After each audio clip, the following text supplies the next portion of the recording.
Look, we haven't even talked about how competitive this world is for roles. So if a well-known brand put out a UX job on LinkedIn, there'd be 300, 400, 500 people applying for it. So who are you in front of that, out of that 500? How are you going to stand out? And going back to Mamba mentality, Kobe was like, I want to be the best player of all time. He said it when he was 18. People laughed at him. He got pretty close.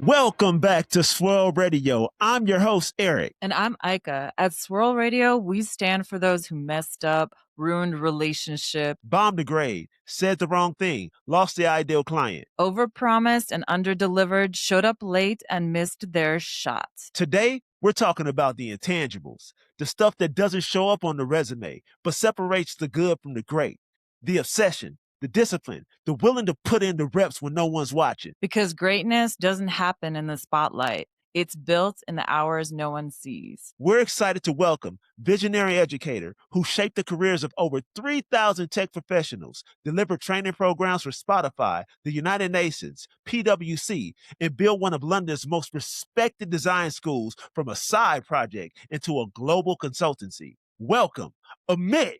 Tell us about yourself, man. Well, first of all, thank you so much for having me. I'm super excited to be here. This is the first podcast appearance of 2026. Hopefully a lot more to come and lots to talk about.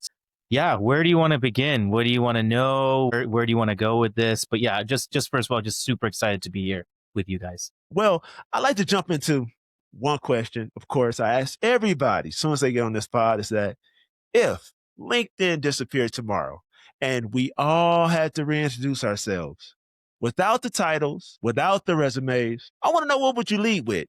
And what would you want to know about someone else? I think the word that I would probably lead with is probably, the first thing that just pops into my head is probably just the word creative. I don't think creativity means it has to be just in the form of, say, the artwork that's behind you. It could be a creative in the way that you build communities, or that you shape conversations, or that you shape in an organization, or whatever it is. So I think the word creative comes to me more than designer. And I think it's about, for me, it would be about community building and capability building and just kind of unlocking people's potential. That's probably how I would introduce myself if there was no LinkedIn. I like that. I like that answer. That's really dope. Okay, we're going to just go back in history a little bit. Yep. But we're talking about intangibles. And I already know you're a basketball and baseball fanatic. You got the sneakers, you love the game, you love the culture. You try to go to every game you can get to. Growing up, what did sports mean to you? I mean, this is very timely because I was just home. I went home to Canada over the break. It was the first time going home in a couple of years. And I got to meet up with all my childhood friends. And our group of friends across, say, 3 or 4 streets in our neighborhood, there was like 10 or 12 of us that were all the same age. And all we did was play sports. And as obviously when we got older, we started going out and things like that. But as we were younger, like 13, 14, 15, all we did was play competitive sports. And it could be, we played, American football, we played soccer, we played hockey, street hockey. As soon as the Raptors came to Toronto, I think that's probably where, maybe a couple of years before that, we started shifting heavily into basketball. But sports is like literally my biggest memory growing up. And we had so much freedom. We had so much space. We had the necessary equipment to play. And it was just like something we did every day, every sport, whoever was out there. And like I think it built also a bit of the competitiveness. And we had a big discussion about that over dinner. And so sports to me growing up was just like, it's the biggest memory I have. I mean, me personally, I love sports myself, played a lot of basketball, football. Mm-hmm. We had a few discussions about it, and I just love sports. It taught me a lot. Just in my life, I live every day in the tech industry and so forth. So what I'm interested in, Amit, is that what did athletics teach you that you still carry with you today? And also, what lessons from the court or the field that still show up for you and how you build things? I think this is where really the intangibles show up, right? I remember a lot of times, obviously, we would have competitive games, whoever was there. We made series amongst the friends, like 3-on-3, 4-on-4 series, best of 7, etc. But I remember so many times where like nobody was available or people were busy. I'd go out there and just shoot, practice shots, maybe 200, 300, 400 shots in the summer. I don't know what it was, right? And to me, that was just constantly honing my skills, and I think that and being okay with just being out there on your own and practicing your shot, practicing your dribble, practicing whatever. I remember like learning how to like first dribble behind my back, and like I would just go to the Yeah. gym and just walk up and down the gym, just constantly doing that. But you don't learn how to do that in a game. You might accidentally do it in a game, but you really learn how to perfect that through practice and those things that people don't see. So to me, the lesson is you're going to have times to shine in either a workshop or a design sprint or whatever it is. But there's a lot of work that has to happen outside of that kind of the visual stuff that you see that people are interacting with to constantly work and be curious and work on those skills. So I won't sit here and say, oh, that is something that is directly related to sports, but there's no doubt that was something that got built into me along the way. So I was actually curious in terms of your coach or a mentor that you had in sports, discipline is very important. Yeah. So is there someone in your past who kind of taught you about that initially? I can think of a couple like coaches I had. I played a lot of baseball as well growing up. And I think that was more of the younger age. And I think, I remember having coaches where we had to like constantly go through our drills. When you're playing baseball at a young age, you kind of do all different types of positions, right? So Right. could be shortstop, you could be in the outfield, whatever, but it's all about the drills, constantly practicing the drills, right? And like, yeah, we had practices. It's not everything was just a game. We had lots of practice. Even in like basketball in high school, again, it was just all about practice and repetitiveness. And in fact, I loved the practice. It wasn't just all about the game. In fact, there's times where I enjoyed the practice more. And then the pickup games. See, I think that's a really interesting point, actually. I didn't even think about this. Like the whole concept of pickup games, it is competition. It doesn't count against anything, but it's just constantly testing yourself against others. And I think the number of pickup games that I've just been in along the way, and I'm sure, of course, Eric, you have been in so many yourself. Like, I think that is just where that constant opportunity to practice these things and put them into something that is the reps and all these kind of things. That's where it really comes from as well. So yeah, I say I'd have a couple of coaches, but in fact, I learned a lot just even playing against my friends. I know Eric makes a lot of friends on those pickup games. We bring them home. Yeah. Yeah. Hey, you build a lot of good relationships on the court. But one thing about intangibles, and let's just say Mamba mentality, that's my guy, Kobe. Always been a fan. Kobe talked about Mamba mentality. He was obsessed. The 4 a.m. workouts, the willingness to work in the dark so you can shine in the light is what he said. So I'm curious to know, what does that philosophy mean to you? I mean, same. I mean, Kobe, somewhere on my bookshelf, I have a number of Kobe books. In fact, Vanessa has just dropped a new book called Mamba and Mambacita. Have you seen that? I didn't buy it. I am gonna get a copy, but it's a collection of all the murals. The picture of all the murals have gone up, I think, around LA. She's curated that. So I definitely want to grab a copy. But yeah, Mamba mentality, the whole just relentless pursuit of craft. Like, how can I keep this curiosity? Like Kobe would like want to pick the brains of all the greats, right? No one saw those conversations. They weren't taped, but they were conversations that happened. There's no footage of him 4 a.m. in the gym, right? But it happened. Like there's the stories of people coming home from being out at night and they bump into him in the lobby or whatever. I mean, that's where he constantly just crafted and perfected his craft. And to me, that word craft is so relatable to design. Like that is like something that we're constantly doing. I think that's what people struggle with when they just do a career pivot. They don't understand that this is craftsmanship, just like a watch, just like in sports. Like you're a designer now, and it's not just about understanding methods and tools. It doesn't directly relate into building a great product or service. So yeah, just going back to Mamba mentality, I'm not going to say I wake up at 4 and like play around with Lovable. I don't do that. But I do think there is a relentless pursuit to just be curious, digging away every day and picking something new up. I try and live by a philosophy like each day I need to have accomplished something relatively substantial. Today, for example, it was a great contact I had from a local bank here in the UK who's now going to open up other avenues for me for other conversations with people, who's given me some thoughts on, say, an accelerator program. Like, to me, that's a great accomplishment for today. And every day I aim to have something that I can then walk away and say, these are all the building blocks towards where I eventually want to get to. Right. Because we all want to get somewhere. And like my boy Kobe said, A lot of people say they want to be great, but not Mm. willing to make the sacrifices Yeah. necessary to achieve greatness. So, where have you seen that play out in yourself or in people that you worked with? I mean, there are a lot of late evenings. I'm more of a late night worker than early morning, but there are a lot of late evenings that I put in this space or in the office where I'm kind of working. I'm kind of ideating. I have to travel a lot. That takes me away from home and kids, and that is not something that I always want to do. It's exciting. For a while, I didn't want to travel at all. Now the Yeah. traveling's really picking up. I think I have like already 7 or 8 trips planned in the next 3-4 months, and that does take you away. But at the same time, I'm building something not only for myself, but really for my family anyways, right? And so I think Right. that commitment to keep going, but if it wasn't progressing, I wouldn't do it. It's only because it's progressing and I can see it building. And now we're building off the momentum of last year. So just like in sports, you're not going to win a championship every single year, but you might finish 10th, then 8th, and then all of a sudden you make a leap to 3rd. And then all of a sudden you're like, actually, we need to build on this momentum. And that's where really you need to then even work even harder to go to that championship level. There are definitely times where I'm like, man, I'm away from home or I'm missing out on things. But at the same time, like this is my livelihood, and I can see that it is progressing, and that fuels me a lot. So more on that. I know a bit about Kobe because we watch all these documentaries about him.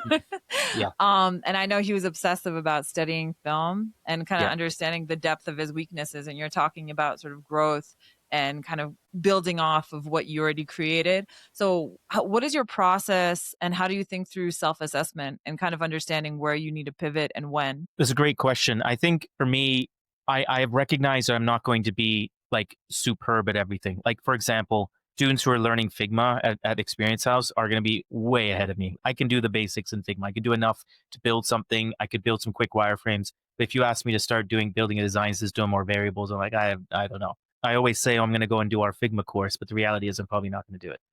It's about picking what I do need to know and figuring out where those gaps are, and then starting to think about, okay, how do I now find time to actually work on that while, we're all busy. So how do you then put that in? So for example, this year, I want to know a lot more about kind of AI strategy. I want to know a lot more about understanding how businesses work and different business mindsets. I want to get into some of the weeds and the technicalities of some of the AI stuff as well. I mean, that's kind of going back into like what I studied in math in university anyways. I don't want to become a data scientist, but I want to know in depth a lot of this stuff. And it's only going to strengthen my own kind of skills and knowledge anyways, of course. But I also think the ability for AI now to break things down for us, like take this document that I can't understand or this paragraph I don't understand and dumb it down for me. Like that ability that we never had that before. So now I Right. find like I'm able to just use AI, use Gemini a lot now to just to interrogate and ask questions and break things down for me. If I see a screenshot of a complex that's breaking down some kind of AI thing, I can dump that into Gemini and say, can you explain this to me in like normal terms? And it's almost like that's my teacher, or not a teacher, but it's like my mentor that's helping me break these things down. Again, I think it's like with Kobe watching videos, it's curiosity. It's like, what are my weaknesses? How do I get better? How did other people do this? How did other people deal with a double team? How did other people figure out how to be more physical in the paint? It's curiosity that's fueling all of that. So for us as designers or creatives, it's not the same thing as in sports, but it's also being able to understand, okay, what are the things I need to now know and are coming up in conversation, and how do I find the means to do all of that? So to me, about going on LinkedIn and looking at documents and asking Gemini or ChatGPT to explain these things to me, those are my tape sessions.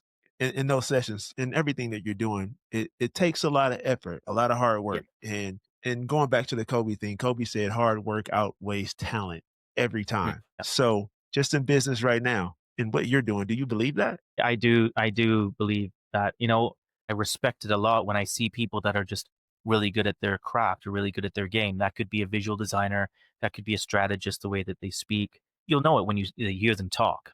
I'm like, man, that guy's pretty good. I like how she kind of explained this topic. I love how she's kind of put those visuals together, or how she's done her branding or whatever. They are talent, but there's also a lot of hard work that goes into that. It's not like it's come out of nowhere. And I think if you look at our students coming through our programs, there's a lot of talent, but there's also a lot of lazy talent, and they haven't kind of figured out how to like unleash themselves. And there's a lot of people that will put in the grind and put in the work. To answer your question, Who would you rather have on your team? Right. Right? I want the person that's going to work hard. Yeah. I want somebody who's going to work hard. I want Yeah. somebody I can work with. They could be super talented, but nobody wants to work with them. Wait, I Right. have a question about that though, because Kobe pissed a lot of his teammates off. So explain that. Name it Jordan, but they won, Yeah, they did win. That was the goal. Yeah. right? And that was the goal. That's the team. That's the goal. And you're right. But the reality is, when you go to like collaboration, it's not supposed to be easy. It's Yeah. not supposed to be like that all the time, right?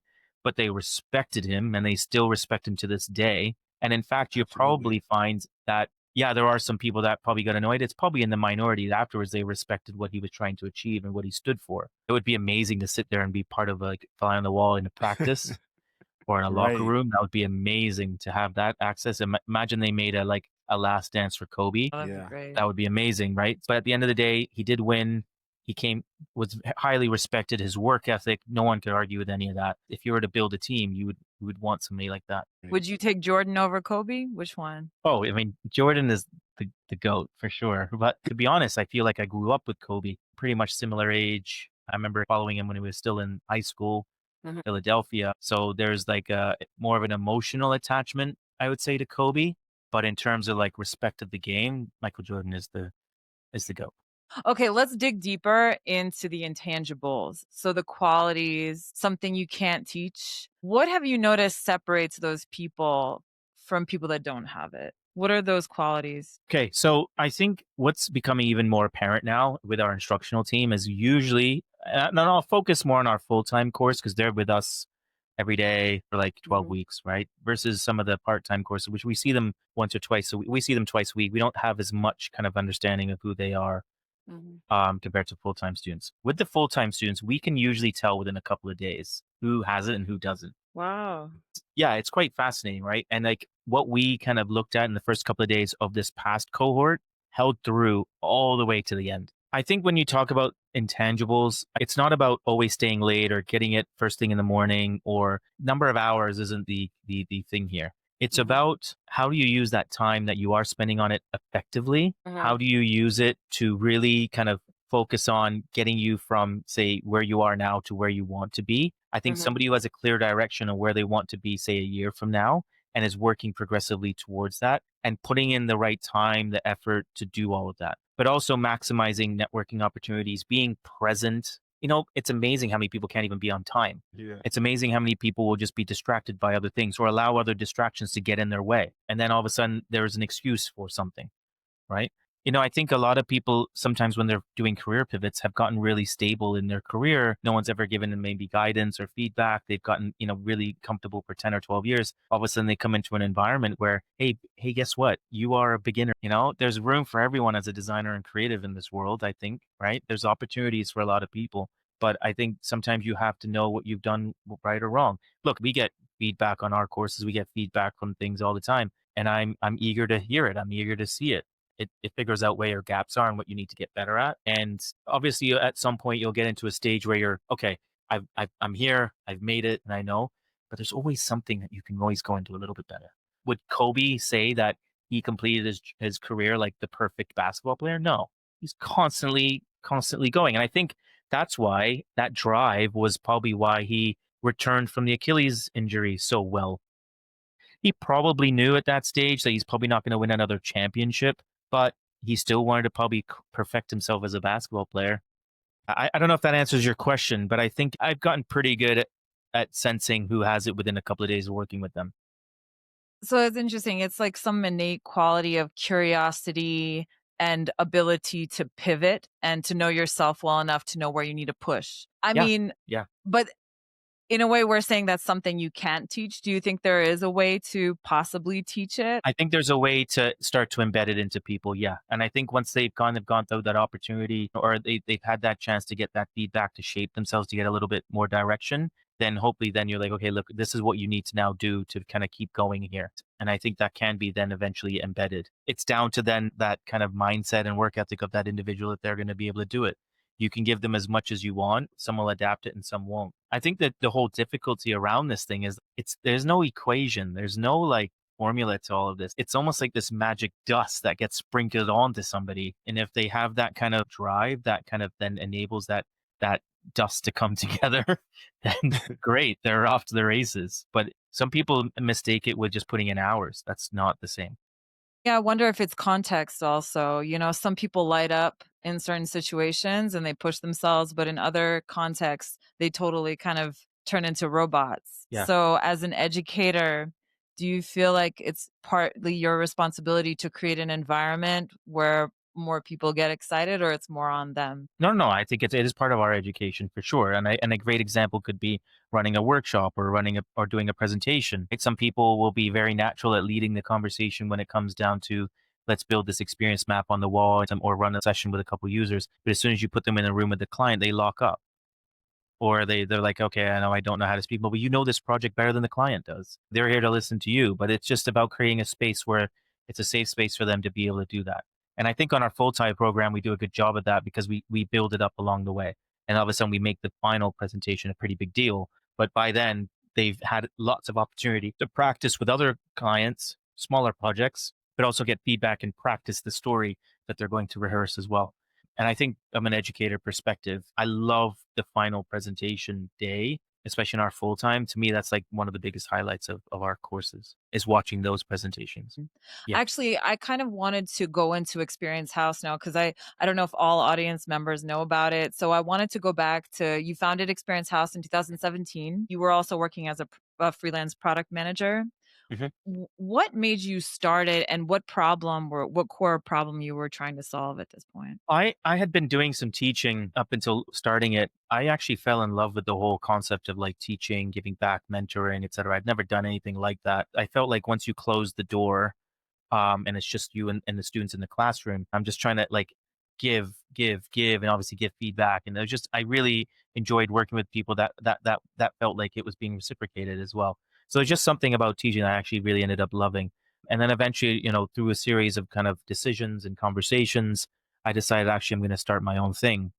So that started with a couple of courses running at a small kind of co-working space. I never really had a plan, to be honest. I kind of just started it and let's see, maybe it starts as part-time courses. We'll see. So I can't sit here and say it's gone according to plan because there was no plan. It was just like, let's do it. And like you said, I was still working. So I was running the courses in the evening. But I was talking to one of our instructors today. I was like, man, this is so much fun. It doesn't feel like a job. It feels like I get to go in and just learn and be creative and curious and like have great conversations with people and learn from our team. It doesn't feel like a job, right? There's long hours, 100%. There are long hours, right? It's like it's almost 11 here now to do it. Like I can shut off on a Friday, I can shut off on a Saturday. I can kind of choose what needs to be prioritized. So yeah, it's something that I fell in love with in terms of teaching, and then decided to build something, and now it's just turned into like a fun project that actually pays my bills. Can we talk a little bit about kind of more the hard points, the challenges, like what you had to sacrifice and what did you ever want to just quit and just Oh, there's been multiple times where I've wanted to quit. Um, I think one is like make sure that you pick the right team to work with. So always, be really careful of who you end up working with and partnering with or whatever. So number one is the team, the people is super important. I was never discouraged when there was low turnout. That never discouraged me. That was always the thing of like, well, we're doing the right thing. So people will eventually kind of figure it out. Right. And I think Mhm. still to this day, if there's a course that is struggling with traction or something doesn't happen where people show up, I'm like, I've almost adopted the attitude like, well, they're the one who's missing out. Right. Because Mhm. we have a great program. So it's just the way the competitor in me is like, well, go somewhere else if you want, but we're going to be better. And it's not an ego thing. I just think we have the traction now to back that up. But yeah, there have been multiple times when I wanted to quit, and a lot of it is down to either who was working with me or alongside me. I think those were probably the main ones, to be honest. But it doesn't happen very often now. Can you kind of touch on like what are like three things that kind of kept you guys successful and growing? Because that's a difficult thing to attain as an entrepreneur, as a Yeah, founder, to maintain that traction. So I'm yeah. curious if there anything that you recommend that you've done. You know what? I've always treated this like this. It's a passion. It's a super fun thing to be working on. I think having, the opportunity to constantly have good conversations with people just motivates you to kind of keep going. And you're going to have in any business, you're going to have ups and downs. And the ups far outweigh the downs. The only problem is when there's downs, it hits you pretty hard. And you have to just be willing to ride that wave and say, actually, look, this might be a down period for a couple of weeks, but we'd be right back at it in a few weeks' time. And you just have to just trust yourself and believe in yourself. And I think that's another thing, right? That comes up a lot in athletes. I had to believe in myself. I had to believe in this team. It's a journey. I'm not here to like do this quickly. I'm not here to like build this and just say we've maxed out and I'm ready to get out of this in like 6 months. No, I'm looking at the next couple of years now. I'm like, all right, this is a long journey. Every day I want to be chipping away at it. And eventually we'll hit that point where it's like, okay, now what's the next move here? You know, Amit, in some of our previous conversations, you said your philosophy is learning is doing. Hmm. And I just want to know, where did that come from?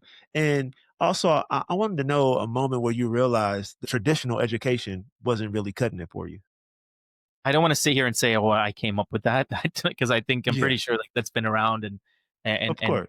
a term that's been around for quite a while. But it was at the core of what we've always tried to do, and I think we do it even with our workshops with corporate clients. Right? You guys are all busy. You're all taking time out to like study. Even with our part-time students, you don't want to come in and listen to somebody for an hour and a half, and just lecture at you. You want to Mhm. actually do things. You want to work with people, and you want to get out of your normal environment and do stuff. So we've always tried to like make sure that our workshops and our courses are just super practical, super hands-on, and you're working on something real from the jump. First week of a course, you're working on something real.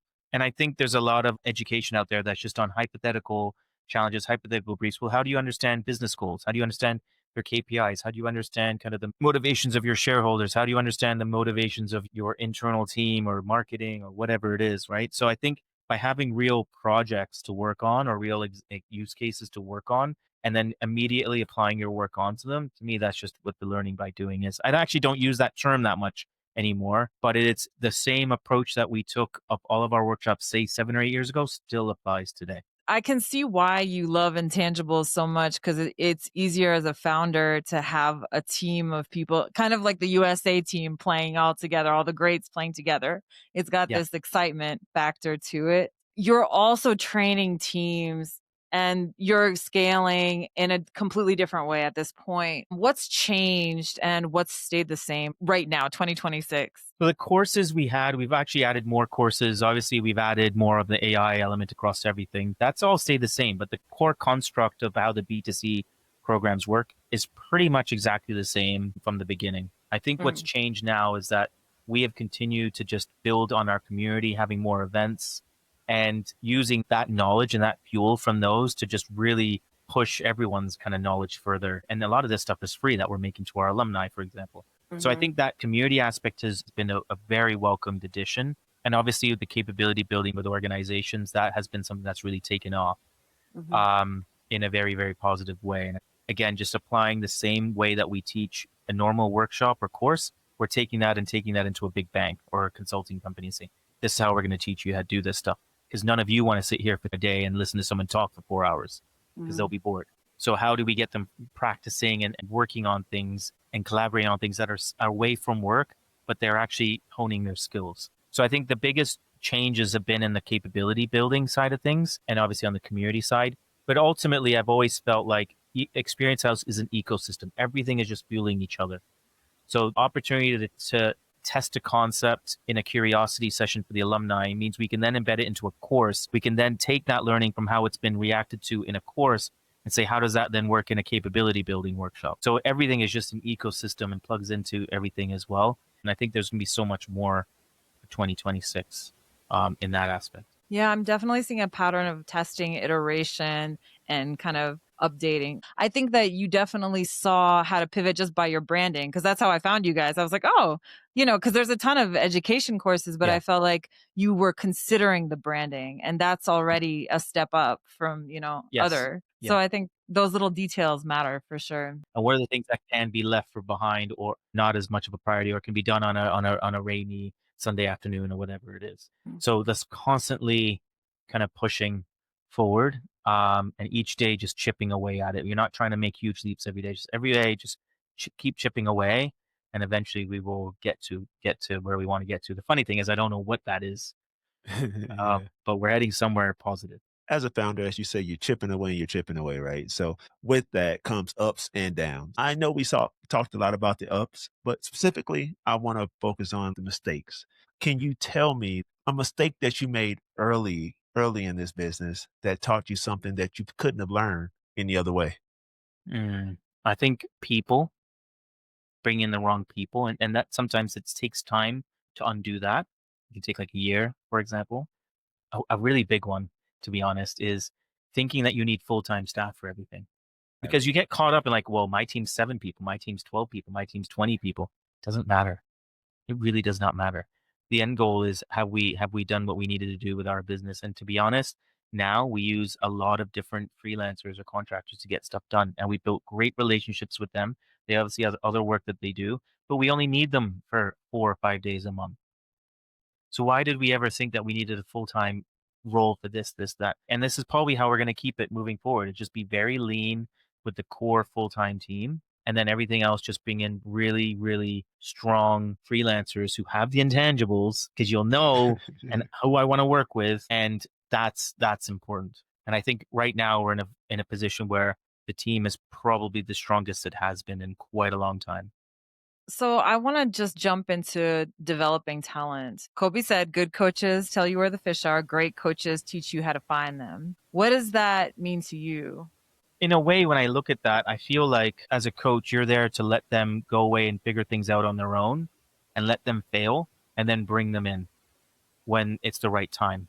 I don't do as much teaching on the B2C side of things now, but I remember when I would let them struggle over the weekend with something that I knew. I'm like, I bet you they're going to come in and be like, I don't understand it. And it's going to take one sentence for me to say, and it's going to get them to think a little bit differently. And as soon as I did, they're like, well, why didn't you tell us? I'm like, well, now you know. You've learned Mhm. now. You've learned about how to go about it the wrong way and how to now look at this differently in the future.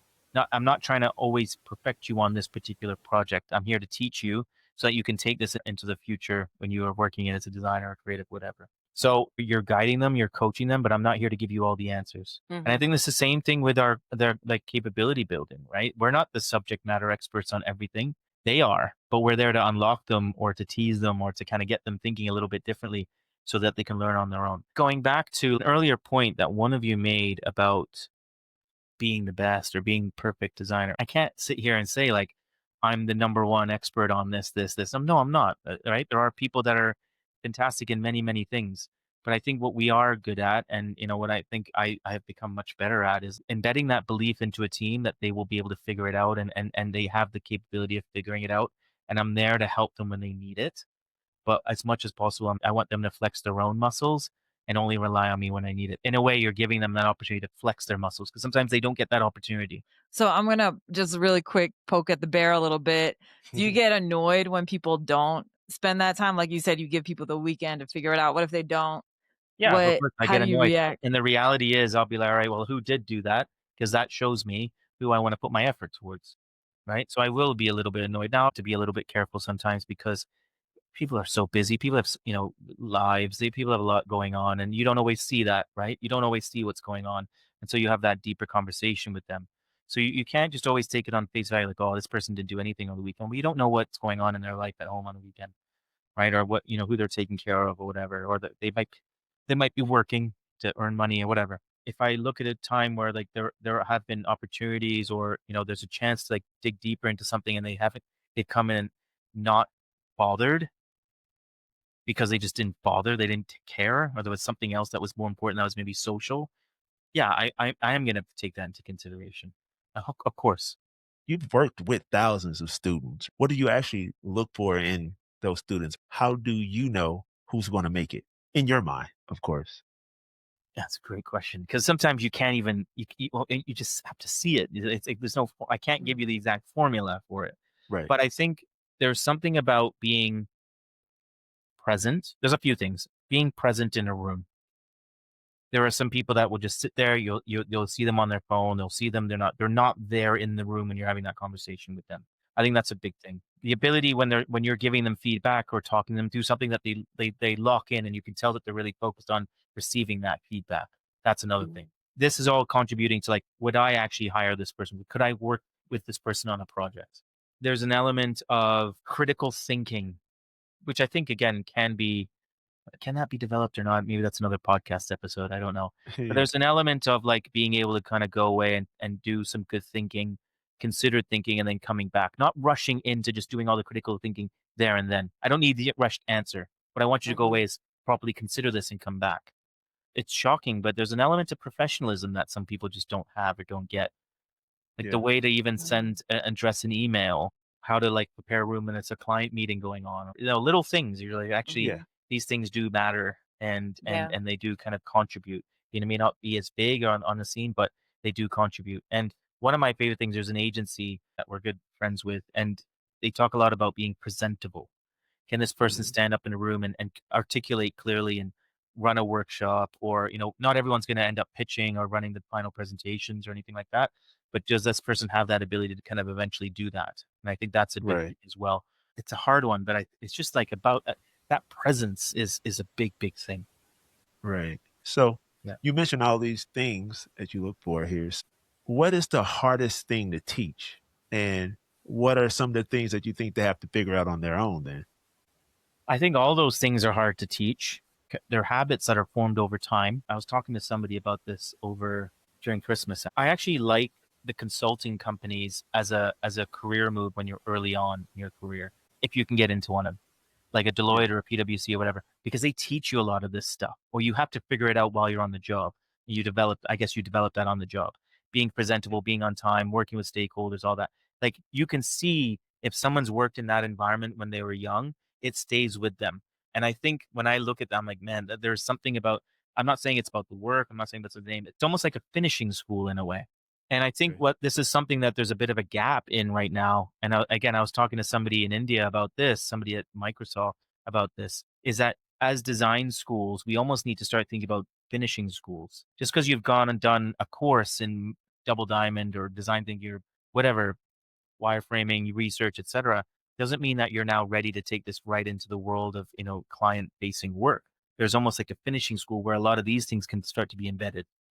I agree. I also think that people don't ask for personal retrospective feedback enough. I think people have a bit of ego involved and they don't want to know what they did wrong. And I think that's also partially the problem. Because I'm sure if any student came up to you or any of the teachers and said, how did I do? Would you hire me? You would give them the audience answer, but I'm sure most of them don't. Well, you have to be careful on how that's delivered. Absolutely. Yeah, right. And you're absolutely right. It often is just a focus on the process or the methods rather than on some of these other intangibles that are kind of so important as well. Yeah, you're absolutely right. It has to be a big part of that assessment that has to happen. I think people feel pressure to be good at everything and then they don't do the work to kind of designate. And that's also an issue. Like not everyone is good at presentation design. You have to do the work to find those tools that'll help you do that. And people don't do that extra mile all the time. Well, you're absolutely right. Like I create slides all the time. If I see a well-designed slide deck on LinkedIn, I take a screenshot of it. I save it. To this day, I still do it. Right? I'm constantly like, oh, that looks really good. Or that tool looks amazing. Or that thing looks really bookmark it, save it, put it into my, look at it, save it somewhere so I can read it on the way to work or whatever it is. Like I'm constantly doing that. And with slide design, it's amazing how people just jump into it. And they're like, well, you got feedback on your approach 6 weeks ago and you haven't changed anything. Like what styles are you going to use now? Again, if you're like a graphic designer, brand designer, et cetera, I would expect that that's part of your constant curiosity, but that doesn't exist for everyone. Since we're talking about coaching and development talent, what stuck out to me, we were talking about criticism. And for me, being a former athlete, playing sports, I deal with criticism a little bit differently because I was trained to do so. And that's how it worked for me. But I was curious in your profession and what you're doing now. How do you get some of those students or even people in your organization that work with you to separate their emotions from the criticism that you give them? I think that the thing is you have to show them like this criticism or constructive criticism is coming to you so that we can be better as a team or or work on our product or whatever it is. Of course, there's elements of development that you want from them personally, but this criticism is only coming so you can be even stronger part of this team. That sometimes is missing from people, especially when we talk about education, right? Because everyone is in a way individualized because they're on an education program. But if you're talking about within a team, it's about how do I give this criticism so they can improve, so they can feel they can be a stronger asset to this team to help us get to where we want to get to. On our courses is so different. Everyone has totally different learning journeys, paths, constraints, or whatever. So it's about how to then give that criticism so they can kind of unlock their own potential. And it's frustrating sometimes because you see people that have amazing potential, but they just don't have the willingness to work or the habits that are instilled in so many people haven't been instilled. And all of a sudden you're like, I need to now build these habits. It which get harder and harder as you get older.